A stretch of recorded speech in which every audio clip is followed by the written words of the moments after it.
Hey, everybody. This is Keith Gleason, host of Indie Comics Relay, creator of the Mighty Mascots, and promoter for the Plastic City Comic Con. And I'm here with another 5 questions with an indie creator video. Before we get into that, just want to remind everybody that Mighty Mascots number 10 still available on Indiegogo. We are trying to finish the comic, and the figures are becoming more and more a reality too with each passing day as we put the sets together. And also want to remind you of Plastic City Comic Con. Check out the website for all our up-to-date guests, and the list is growing and growing. So this is sure to be a great show this year. So I can't wait. And we're returning back to the Doubletree and Leominster. So it should be awesome. So check both of these out. These are in the link in the description of the video below. All right. We are back with another 5 questions with an indie creator. This is a segment that's semi-regular, although we do have some pauses in between videos, depending on the creators, And this is a segment I created for people that we couldn't get on our live streams on Monday nights for whatever reason, whether we are overbooked, or if we're dealing with somebody from another country and the time ends up being like 4 a.m.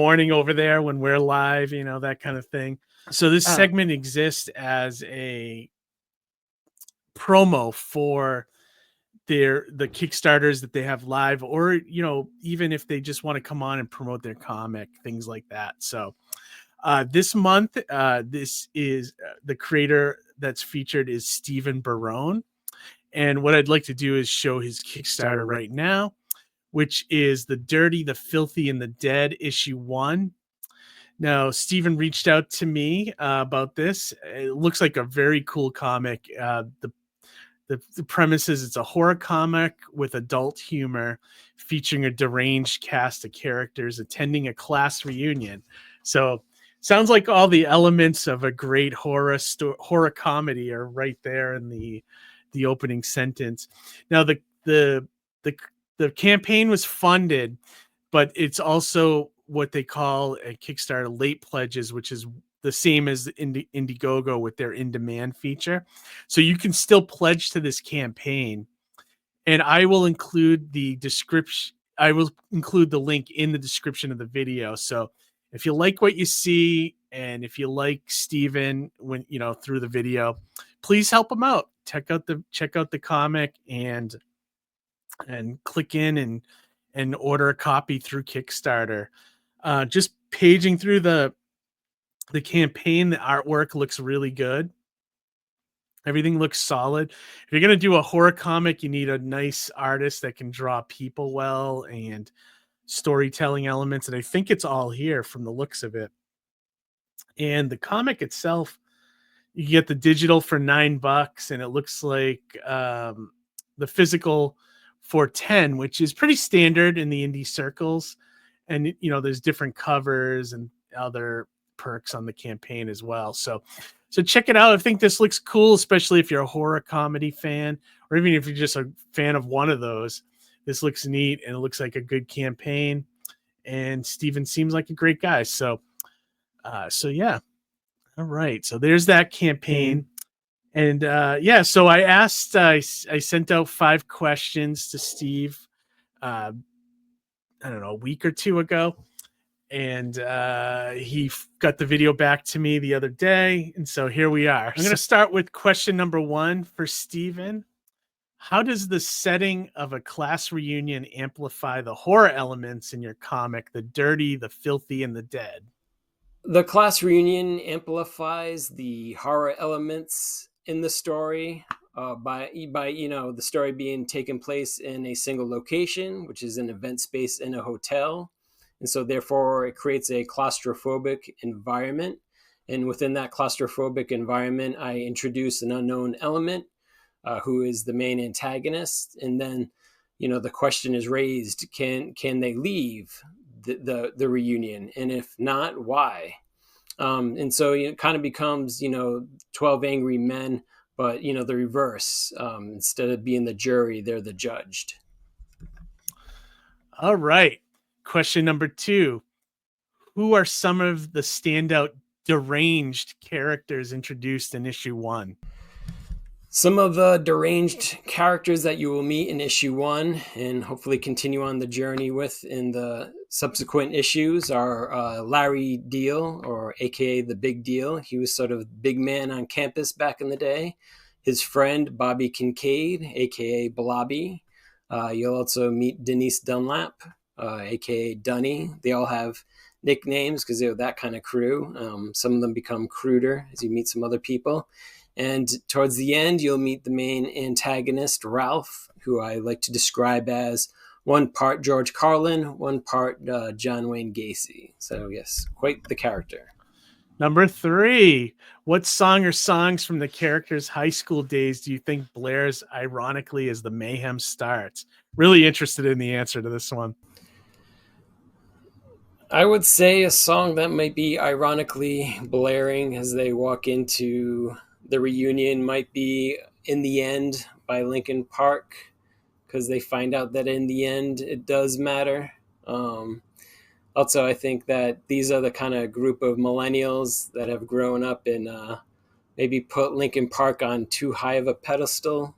Nothing against the band, you may like them, but I don't know if they belong up there with the Beatles and Led Zeppelin as some of them believe. All right, great. I love that. Number 4. How does the comic balance horror with adult humor? Does one overshadow the other? The comic blends horror and humor, I think, in organic ways. The humor comes from the characters' interactions. Some of these characters are weirdos, and so they say inappropriate things at inappropriate times. Ralph, the main antagonist, he sees himself as a bit of a cut up. And also, I think the humor just comes at moments when the horror is not happening so much. So I'm not trying to show both at the same time necessarily. I let the serious moments have their time, and then the comedy to kind of take off the pressure of the serious moments. And so they're kind of sparsed out, and I think what happens in a sort of organic way.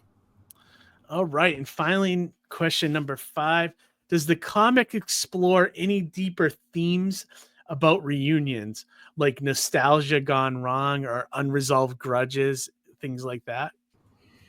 Yeah, the story does explore nostalgia and unresolved issues of the people who are there for the reunion. They're basically there, you find out, to kind of pay for some sins they've committed, some trespasses. And this is kind of shown.